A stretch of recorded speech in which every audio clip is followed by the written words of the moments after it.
One day, Gerald and another tank engine called Nicholas were chatting at Knapford Harbor. They were talking about the recent events that have occurred on the island. Before they could say anything else, a loud whistle could be heard. "Who's that?" asked Gerald, who had never met Thomas before. "That's Thomas," said Gerald. "He works in the yard with me." And there it was. Thomas was rushing down the bend to tell Nicholas something.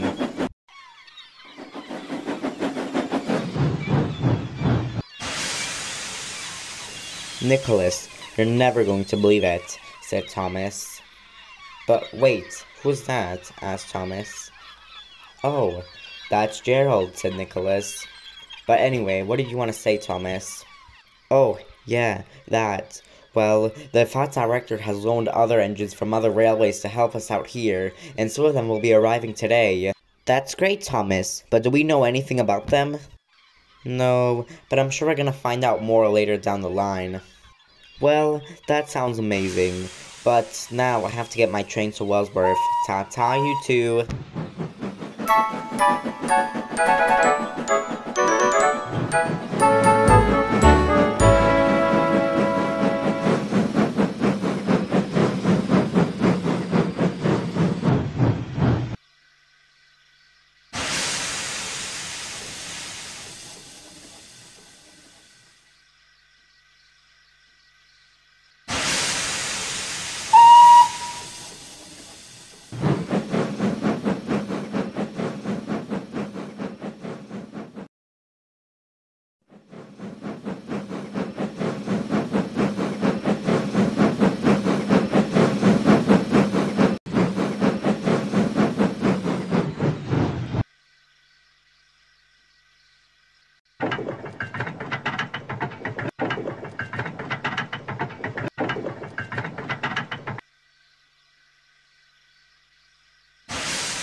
Nicholas dozed off at Wellsworth Station, but abruptly got woken up by another engine. He was about to ask who and what until he saw a pink-covered Adam enter the station.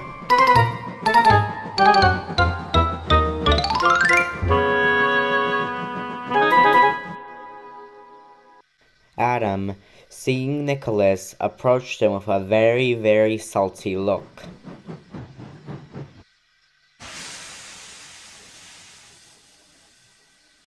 "Do I even want to know what happened to you?" "No, you don't, but I'm gonna tell you anyway. So, I was at Brendam Docks when I accidentally bumped into a truck filled with orange paint, and it splattered all over me. But the worst part is that now I have to pull a passenger train like this." But fortunately for Adam, that wouldn't be the case, as one of the loan engines Thomas mentioned earlier was making their way to Knapford Station.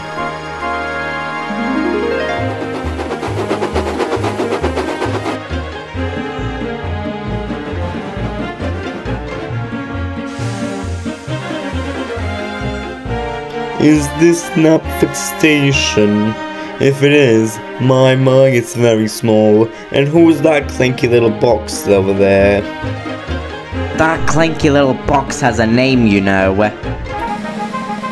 Well, be useful for once in your life and escort me to your Nutford station, is it called? I'm quite useful, thank you very much, which is why I can't just drop everything just because you can't find your way to Nutford Station. Go there yourself, you pompous whale. Ugh, what a disgraceful attitude. How you get anywhere in life with that is beyond me. I get by very easily, thank you very much. Now, I don't have time for this anymore. I have to get ready for my passenger train. Ugh. Who gave you a passenger train of any sort? A drunk? And before the two engines could mutter out any insults, Nicholas stopped them. Okay guys, listen. So, since Adam's already dirty, maybe we should have this big green engine pull it. Because, I mean, Adam, you're not really in the shape to pull a passenger train. No offense. None taken. Okay, fine. If this green buffoon gets my passengers to Knapford Station safely, then sure. Then it's settled. I'm gonna go get his coaches.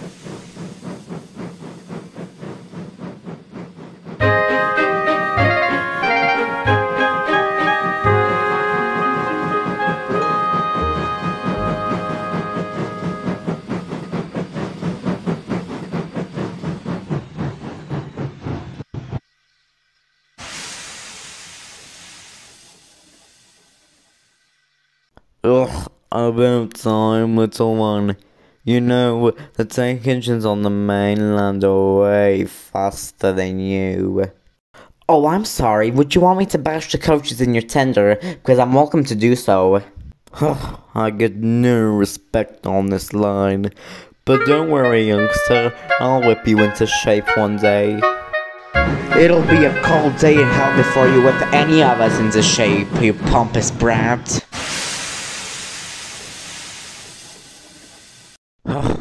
The level of disrespect on this line is appalling.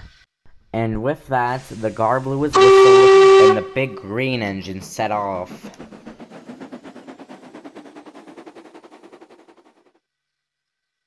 And there goes Mr. Nice Guy. My god, his attitude is appalling. He won't last long here.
When Albert and Edward saw the big engine roar into the station, they were most ecstatic and wanted a chance to talk to him.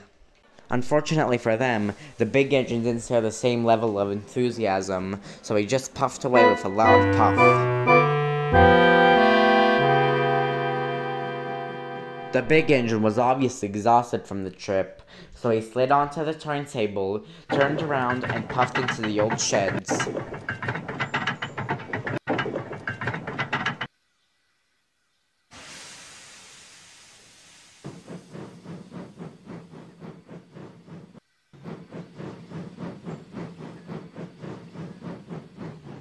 When the big engine puffed into the sheds, he saw a silver tank engine resting peacefully in the berth next to him.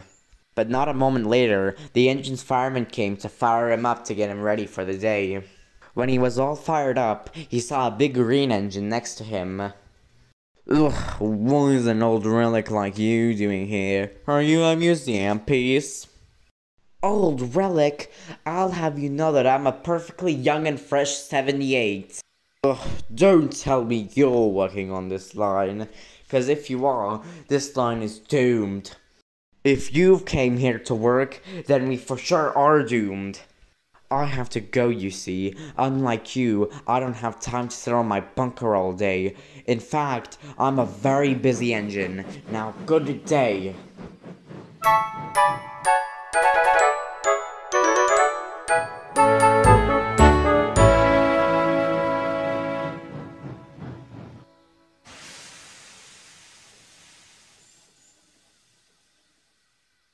Are you okay, Thomas? You look terrible. I'm fine for the most part. It's just I had to shunt these very big coaches next to me, and they were extremely heavy. Is that all? Don't worry, Thomas. You'll be fine. And anyway, the fat director has ordered another tank engine to work in the yard, so you won't be as overworked.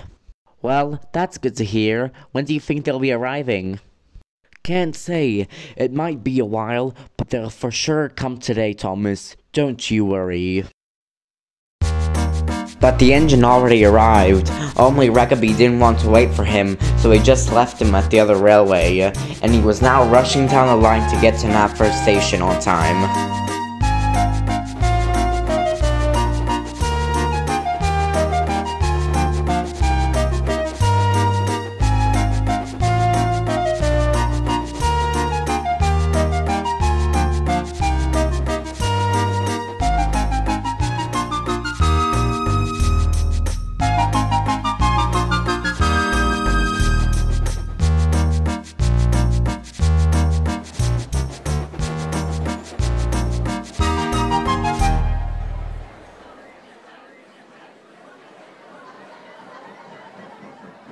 Soon, the engine arrived at Knapford Station. He was very tired and exhausted.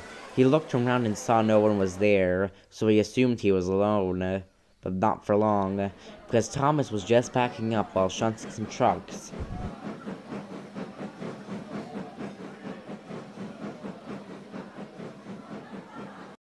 Thomas noticed the engine, so he puffed up right next to him so he could introduce himself. Oh hey, you must be one of the engines I was told about. What's your name? I don't have a name, said the engine. Well, that isn't right. Everyone deserves a name. Well, except those silly troublesome trucks, smirked Thomas. Now, what about Tyler? How does that sound? It's okay, I guess. It's better than nothing. Now, you wait for me here while I go finish up some work, then we'll go to the sheds together. And with that, Thomas puffed away.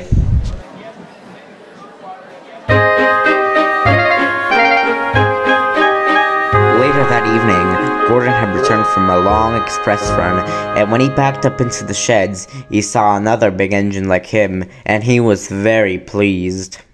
Ah, it's so nice to have another express engine among us, said Gordon.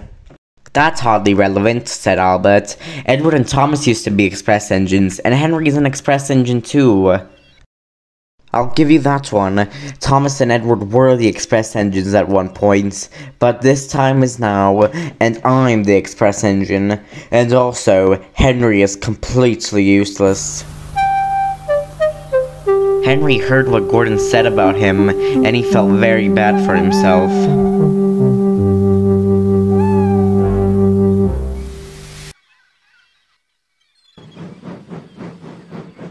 Soon enough, Thomas had arrived to the sheds, and he was looking forward to a nice rest.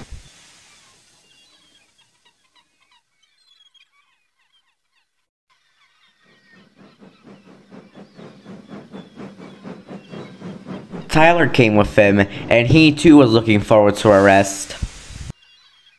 Ah, crud. The sheds are full, said Thomas. I don't know about you, Tyler, but I'm gonna go sleep elsewhere, and Thomas puffed away. Tyler, not knowing what else to do, followed Thomas.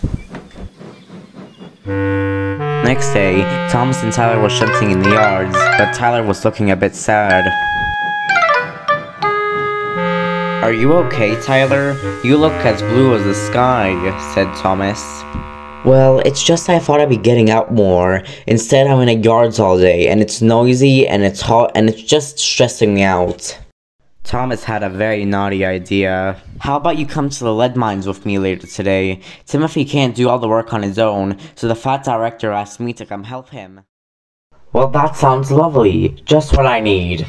Then it's settled. You're coming with me. But what about the shunting? I am more than positive that Nicholas can do the work on his own.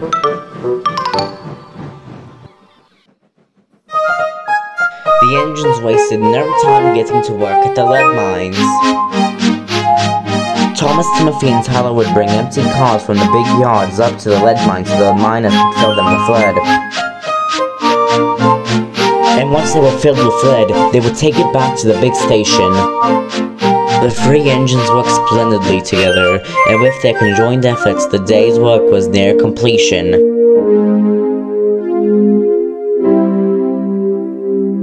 Thomas and Tyler, you've been doing a good job helping Timothy at the lead mines, but you need to return to the big yards. Nicholas is struggling and can't do the work on his own.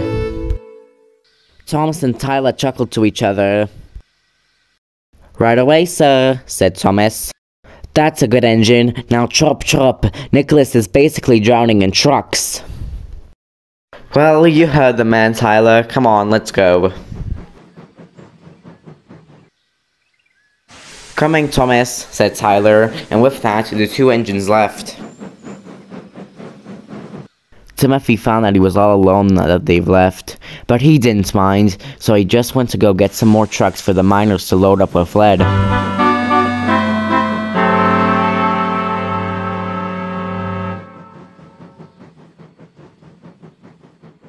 Timothy had returned to the mines earlier than expected, so the miners were still mining in the mine looking for more lead, so Timothy just decided to wait for them until they came back up. But what Timothy didn't notice that he was standing over the danger zone. The danger zone was a section of track that went over an underground mine, which could handle trucks, but engines, that was a different story. So because Timothy didn't realize he was standing over it, he just waited there until the miners came up with the lead. Finally, Timothy's trucks were loaded and he was ready to depart with his train. But the silly trucks had different ideas. You see, engines like Albert, Timothy, and Edward had a handle on troublesome trucks, but these were new trucks and Timothy still hadn't been able to handle them. So when Timothy tried to pull the trucks out of the siding, he couldn't. The trucks held back. Come on, you silly trucks! We can't stay here!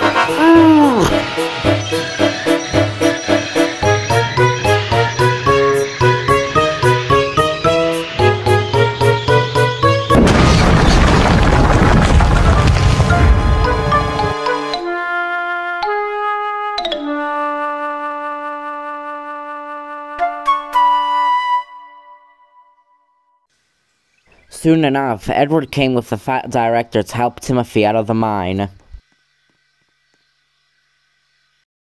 Are you okay, Timothy? Asked the fat director. I've been better, sir, said Timothy. Well, don't you worry, Timothy. We will go to every possible length to make you feel better. How does that sound? I appreciate the offer immensely, sir, but I'm already an old engine, and my time is nearly up, and I'd rather go out in my own terms. Look, Timothy, I wanted to honor your wishes, I really do, but I just can't. I have to think for the whole railway, and right now, we just can't afford to lose an engine. Okay, sir, I understand. But maybe somewhere in the future, like in a few years, can we talk about it then? Because by then I'll probably be 100 years old, maybe even older. Alright, Timothy, sounds like a deal. But now, Edward, please take Timothy to the works to get repaired.